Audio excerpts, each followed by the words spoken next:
The rope creaked in the wind, swaying against the low branches of a cottonwood. A girl dangled there, brown skin cut by the coarse hemp, her bare toes brushing at the dust, like they still had some claim to life. The morning sun had not yet broken, but the horizon was bruised with its coming. Coyotes had kept their distance through the night, but now their shadows lingered patient, waiting for death to finish its work. And one man, a rancher with shoulders stooped by years of sun and sorrow, stood alone under that tree. His hand gripped a hunting knife, and his jaw trembled with the choice before him. He could walk away. God knows the men in town would thank him if he did. They'd whisper that justice had been served, that a Mexican thief, or worse, a spy for the border gangs, had been caught and punished. But her eyelids fluttered. The faintest breath lifted her chest. And so his knife found the rope. The blade's rasp was quick, sharp, final. She dropped into his arms like a sack of grain, but when her head turned against his chest and a rasp of air tore through her lungs, the weight became human again. He looked over his shoulder, heart hammering. There were tracks in the dust. Boot heels, 3 pairs at least, riding off west into the night. Whoever left her here might come back to see if the tree had done its job. Lord help me, he muttered, gathering the girl against him and trudging toward the shadow of his barn. But let's go back to where it all started. Harlan McCall was not a man of crowds. His ranch sat 5 miles out of town, tucked between brittle mesas and open prairie where grass grew thin and cattle grew slower than most men's patience. He had once tried marriage, but the land proved the stronger rival, and he carried his solitude like another tool on his belt, heavy, worn smooth with use. The town of Dry Creek knew him as steady, quiet, and honest enough not to cheat a man, but shrewd enough not to be cheated. He showed up on Sundays when the circuit preacher rode through, bought supplies once a week, and otherwise kept to his fences and his herd. It was spring when he first heard whispers. A Mexican girl had been caught near the freight road, said to be stealing scraps from wagons, maybe scouting for the Guerrero gang that had been haunting the border trail. Folks claimed she was no older than 16, wild-eyed and silent, refusing to speak a word of English. Harlan didn't pay it much mind. Stories traveled faster than horses out here, and most of them died quicker. But when he rode in for salt and nails a week later, he caught the mood in town like a storm cloud pressing low.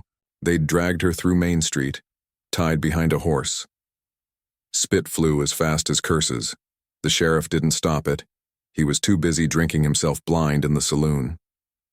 By sundown, a knot of men had decided what the law wouldn't. A tree north of town was chosen. Harlan hadn't seen the girl then, not up close. Only the flash of her black hair whipping in the dust as she stumbled, bound and half-starved. He'd kept to the edge of the crowd, chewing the inside of his cheek, telling himself it wasn't his affair. He wasn't about to bleed for a stranger. And yet, he remembered her eyes. In that one flicker of torchlight before they yanked a hood over her head, he'd seen them. Wide, unbroken, the kind of eyes that didn't beg for mercy because they'd already been denied too often. That night, Harlan hadn't slept. He sat at the edge of his bed listening to the coyotes call and the boards creak as if the whole ranch carried the weight of that girl's silence. By dawn, he saddled his mare without knowing why and rode north. The cottonwood stood tall against the sky, a lonely gallows in the wilderness. He saw her shape from a mile away, hanging like a warning. He nearly turned back, but his mare slowed, as if she too felt the pull, and then he saw her stir. A twitch, a desperate gasp. And that was when the knife came out. Hey friends, don't forget to like and subscribe and let me know in the comments which city and country you're watching from. Now, in the damp quiet of his barn, the girl lay stretched on a bed of hay. Harlan fetched water, trickled it past her cracked lips, and wiped the rope burns around her neck with a rag dipped in whiskey. She didn't stir much, only groaned, her breath rattling shallow in her chest. He knelt beside her, staring at the bruises blooming purple across her collarbone. She couldn't weigh more than 90 pounds. Dirt streaked her face, her wrists swollen raw from bindings. Damn fools, he whispered, though he wasn't sure if he meant the men in town or himself. He stayed there for a long while, listening to the barn's quiet. The horses shifted uneasily as if they knew an unsettled spirit now lay among them. Outside, the first colors of dawn spread across the land, thin and fragile as the girl's breathing.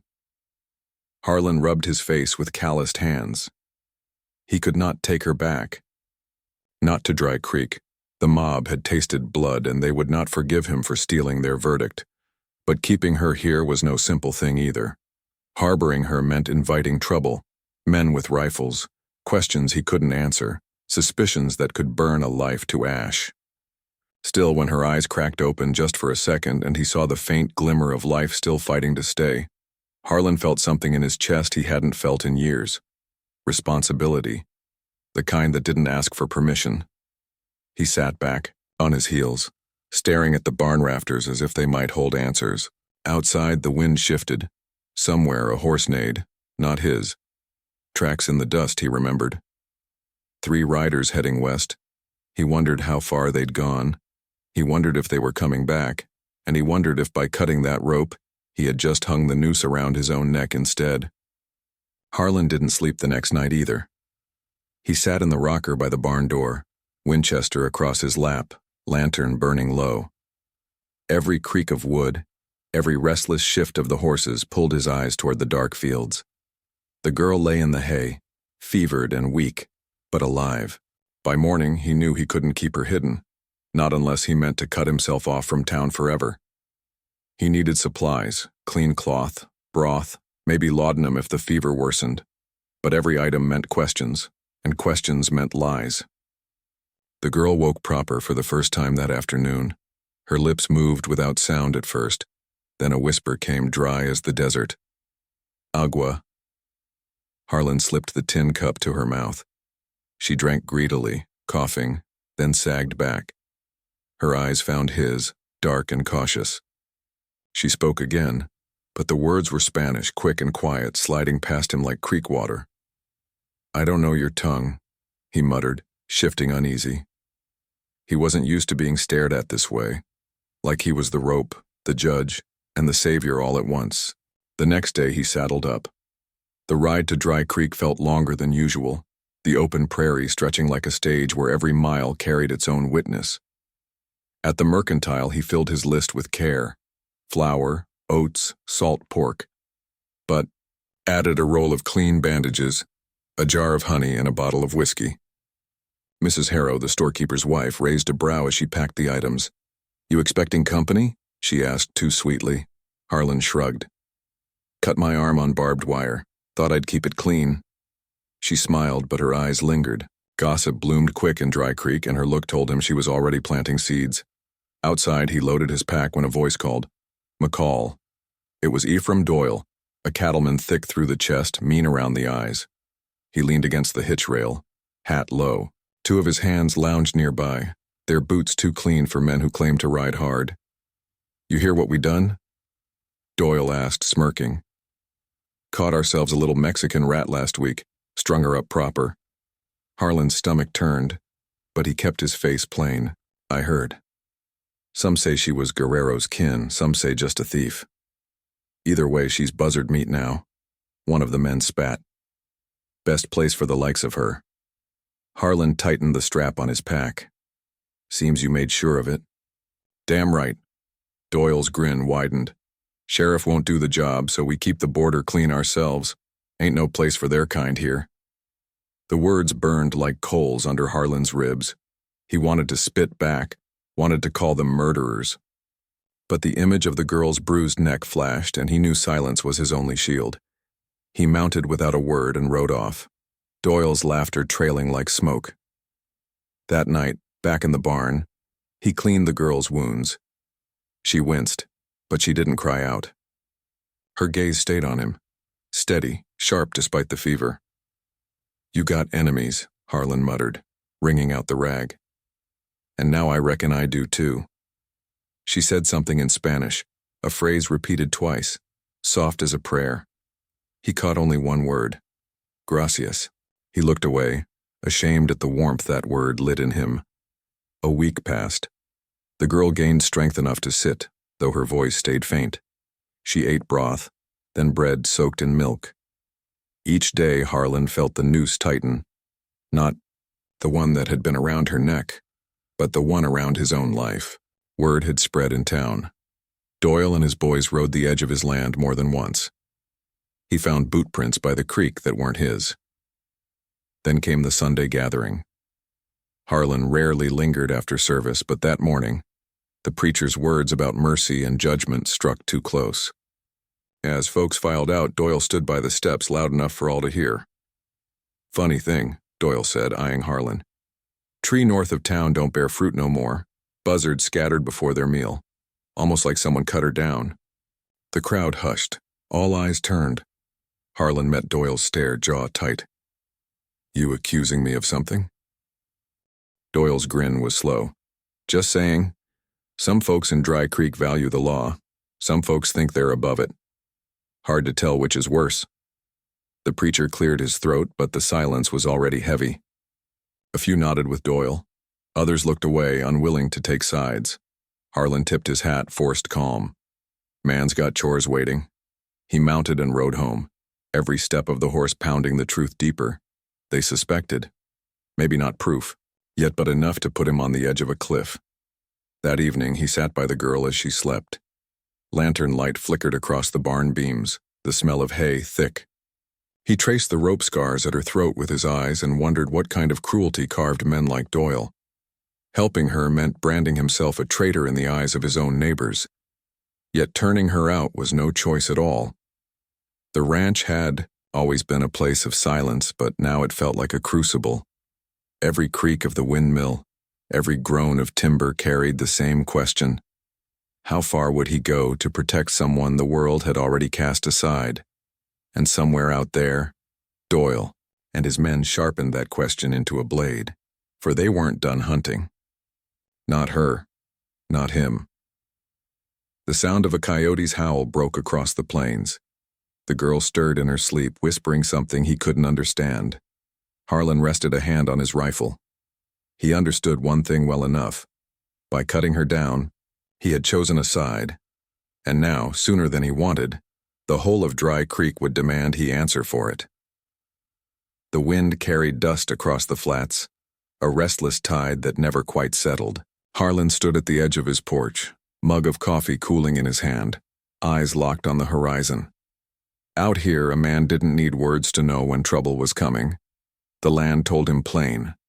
3 mornings in a row he'd seen smoke. Thin, columns rising from the west like signals, too steady to be campfires, too measured to be accident. And last night the coyotes hadn't howled. The silence of predators meant something larger prowled. He set the mug down, jaw clenched.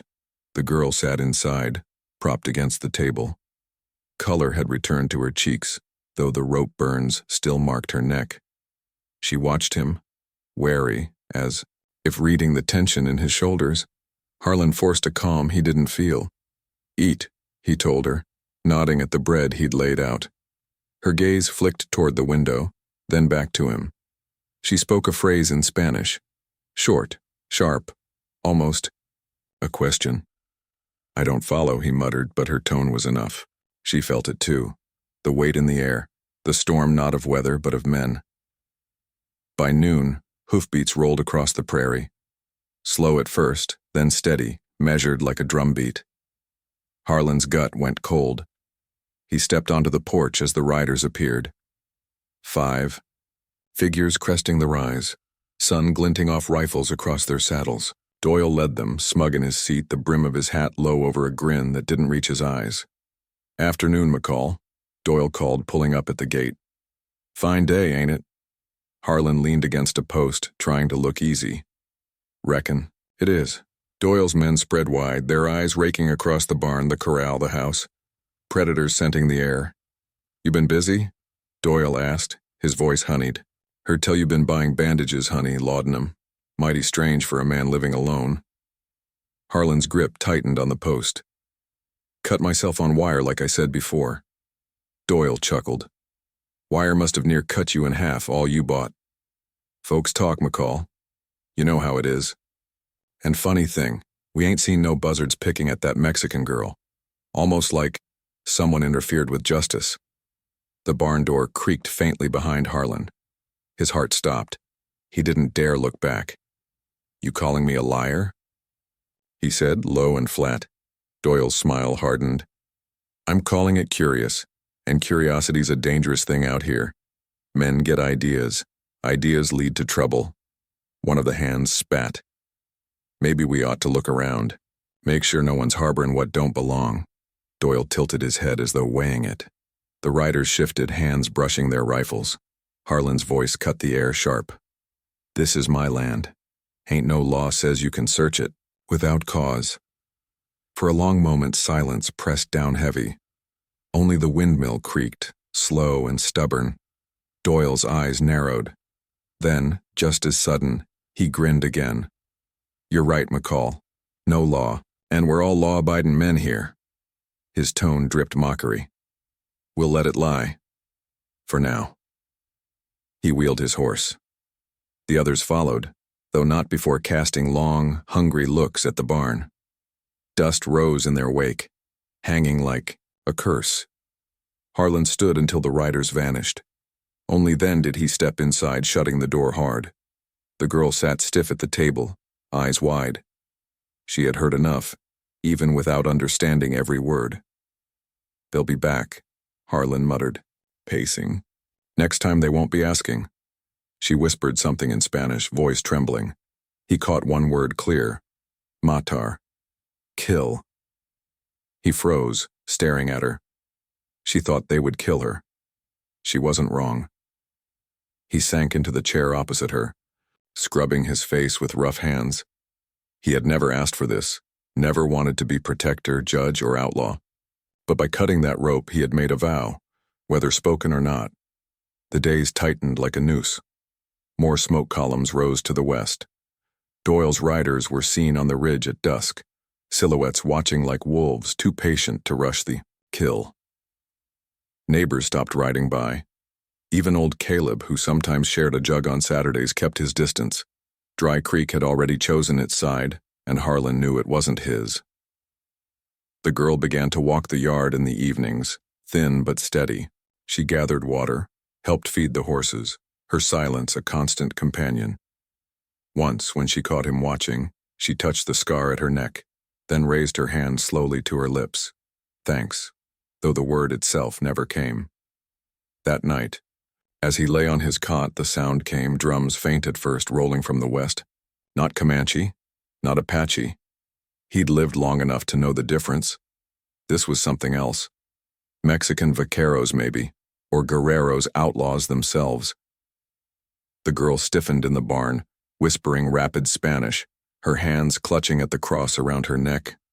Harlan stepped outside, rifle in hand. The prairie stretched endless under the moon, but the sound carried clear, a rhythm too steady, too human. His blood ran cold. Trouble was no longer coming. Trouble was here. He looked back at the barn, at the faint lantern glow spilling from the yow. Cracks. The girl had been left to die once. Now men were circling to finish the job, and they'd take him down with her if he stood in the way. The wind stilled. Even the coyotes stayed silent. Harlan gripped the rifle tight, breath slow and heavy. By sunrise, the ranch would not be his alone. One way or another, the world was coming to his door, where the girl finally speaks in a way that changes everything. The night stretched long, taut as a drawn bowstring. The drums came and went, drifting across the prairie like ghosts that would not settle. Harlan sat at the barn door with his rifle resting on his knees, listening, watching, waiting. Inside, the girl stirred fitfully, whispering in her sleep. He heard fragments of words, names, prayers, pleas. More than once he thought of waking her, but something in her voice kept him still. Whatever she dreamed, it was older than his comfort, deeper than any promise he could give. By dawn, the drums were gone. In their place came a silence even heavier. The girl rose early, weaker than she wanted him to believe. She wrapped a shawl he'd found around her shoulders and stepped into the yard. Morning light touched the scars at her throat, a cruel necklace she would never take off. Harlan followed, keeping distance. She bent by the trough, cupped water into her hands, and drank. Then she looked at him, straight, without flinching, and spoke in halting English. "You... why?" The question struck harder than Doyle's threats, harder than the drums. She had never asked it before, not when he cut her down, not when he fed her. Now, under the pale light of dawn, she demanded. Harlan shifted, the weight of the rifle suddenly too heavy. "Didn't seem right," he said finally. "Wasn't your time." Her eyes searched his face as if weighing the truth. Then she shook her head, whispering, "Not safe. For you." "I know," he answered. His voice came out rough. "But a man's got to look himself in the eye come morning. Couldn't do that if I left you swinging." For the first time, her expression softened.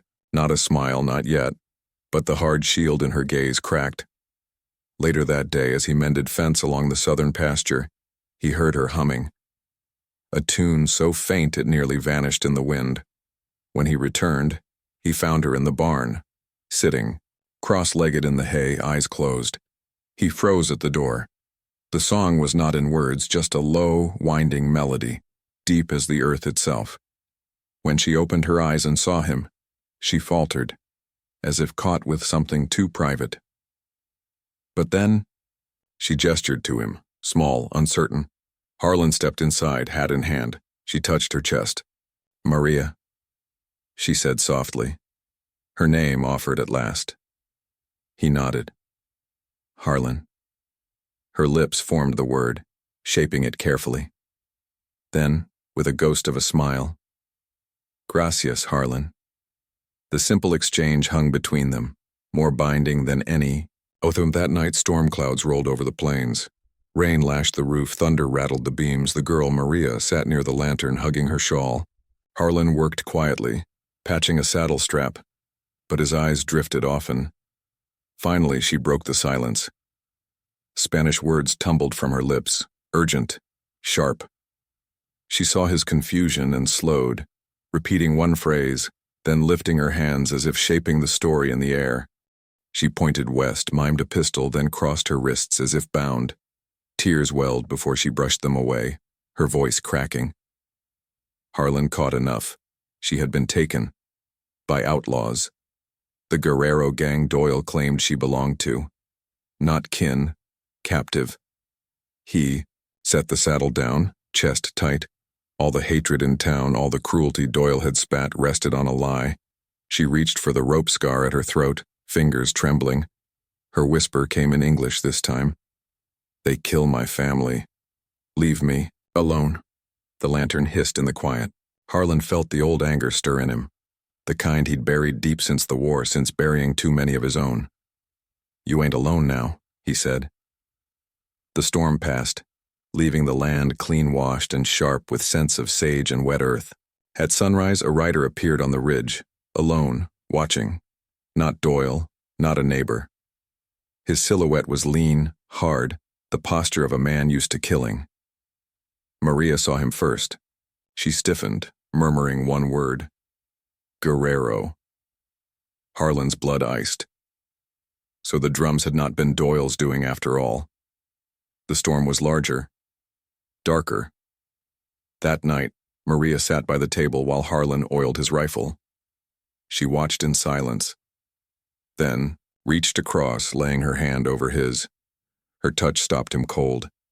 He looked up, met her eyes. No fear this time.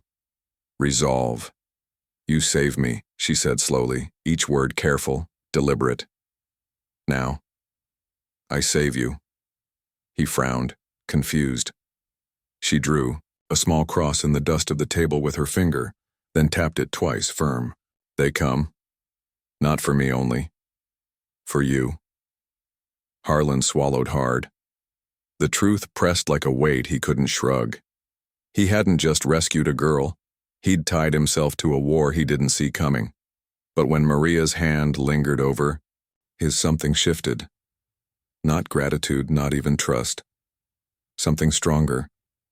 They were no longer just a rancher and a fugitive. By rope and blade, by storm and silence, they were bound. The following dawn brought a strange peace. The prairie lay still. No drums, no riders on the ridge. But Harlan knew it was the calm before thunder. He saddled his horse, checked the rifle twice. Maria watched him, her eyes steady, her voice clear. "You choose," she said. The English was broken, but the meaning cut sharp. "Stand, or run." Harlan looked past her, out to the wide land, the distant horizon where the sun climbed. He thought of Doyle's sneer, of Guerrero's men, of the town that already judged him guilty. He thought of Maria's scars, her humming, her whispered name. And in that quiet, heavy moment he knew. He wasn't running. As he turned back to her, thunder rolled, not from the sky but from the ground. Hoofbeats, deep and many, carrying across the flats. Maria rose, shawl slipping from her shoulders, her face pale but fierce. Harlan gripped the rifle, breath slow. By sunrise, they would not be alone. The land itself seemed to hold its breath, waiting for the clash of worlds. The final act where the standoff finds its end. The hoofbeats grew until they filled the earth itself, rattling the boards of the porch, sending dust curling through the air. Dawn split the horizon, painting the riders in firelight, shadows stretching long and thin, rifles flashing in the sun. Harlan stood at the gate, rifle steady in his hands. Maria hovered just behind, her shawl clutched tight around her shoulders. Her face was pale, but her eyes no longer carried the look of prey. She was watching, measuring, as though this ending belonged to her as much as to him. Two groups approached from opposite sides of the flats. To the west rode Guerrero's men, lean, hard and wild-eyed, their sombreros rimmed in dust. To the east came Doyle and his hands, eager as wolves scenting blood. And between them lay Harlan's ranch, a no-man's land, a crucible. The first to speak was Doyle.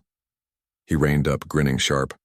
"Well now, seems the little rat's friends came sniffing after her. Don't you worry, McCall. We'll handle it. One bullet each, and we'll be free of her and her kind." Maria's breath caught. Harlan didn't glance back, only said flat, "She ain't your problem no more." Guerrero himself answered from the other side. His horse pawed the dirt, restless. He was a man carved from stone, scars crossing his cheek like rivers. "You have what is mine," he said in thick English. His voice was low, but it carried. "The girl." Maria stepped forward then, surprising them both. She moved to Harlan's side, not behind him, her hand clutching his sleeve. Her voice rang out across the space, thin but steady. "I am not yours." The words cracked the silence like a whip. Guerrero's eyes narrowed. "We spared you once. Do not test us again." Doyle barked a laugh. "Listen to her, Guerrero. She don't want you. Hell, she don't belong anywhere. Let's end this." Harlan's rifle lifted an inch higher. His voice came calm, carved from the same grit as the land. "You come for her, you come through me, that's all there is." The standoff stretched, every breath a coin toss between life and death. Guerrero's men shifted in their saddles. Doyle's hands grinned nervously, fingers twitching near their pistols. And then Maria stepped forward fully, pulling the shawl from her shoulders. The scars on her throat showed plain in the rising sun. She lifted her chin, eyes burning. "You kill my family," she said to Guerrero, her English breaking but fierce. "You leave me for dead. I am not afraid. Not now." She turned then, sweeping her gaze toward Doyle. "And you hang me like animal, but I live. This man." She laid her hand against Harlan's chest. "He saved me. Not for gold. Not for power. Only because. Right." Her voice faltered, but her eyes did. "Doctor, if you kill him, you prove you are nothing. Worse than beasts." The words hung raw in the morning air. No one moved. Guerrero's men shifted uneasily. One spat, another glanced away. Even Doyle's sneer cracked at the edges. They hadn't expected her to speak, to strip the lies bare, in front of them all. Harlan lowered his rifle a fraction. He hadn't planned this fight to be won by words, but the truth in them was sharper than any bullet. For a long, taut moment, Guerrero's dark eyes burned into Maria's. Then, slow, deliberate, he turned his horse. "She is nothing to me," he said. The words were dismissal, but his tone carried something heavier. Defeat. With a jerk of his head, his riders wheeled and followed, dust rising in their wake. Doyle cursed under his breath, spitting into the dirt. Cowards. But when he looked back at Harlan, something had shifted. The easy cruelty in his eyes was gone, replaced with wariness. "You'll regret this, McCall," he muttered. But his men didn't echo him. Not this time. They turned their horses too, leaving Doyle alone in the rising sun. At last, with a scowl, he kicked his horse hard and rode off. Silence returned, thick and fragile. The prairie stretched wide again, empty save for the two left standing at its heart. Maria's shoulders sagged, her hand still pressed to Harlan's chest. He covered it gently with his own, steadying her. "You did that," he said quietly. Her lips trembled into the faintest smile. Life did not return to normal, not entirely.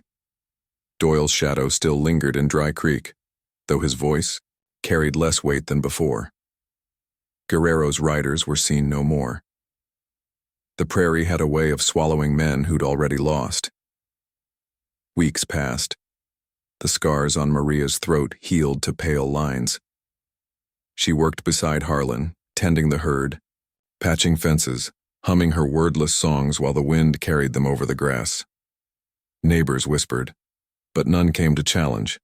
Some saw shame in his choice, others saw courage. Either way, it was his land, and no man could take from him what he meant to keep.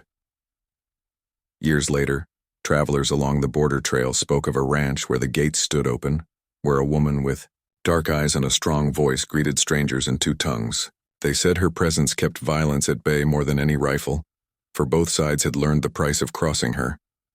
And sometimes, when the sun set low and the land glowed like fire, an old rancher could be seen at her side, his silence no longer heavy but full. For once in the unforgiving West, mercy had not been a weakness. It had been the strongest rope of all, the one that bound two souls together, stronger than fear, stronger than hate, strong enough to break a cycle of death, and that rope would never fray.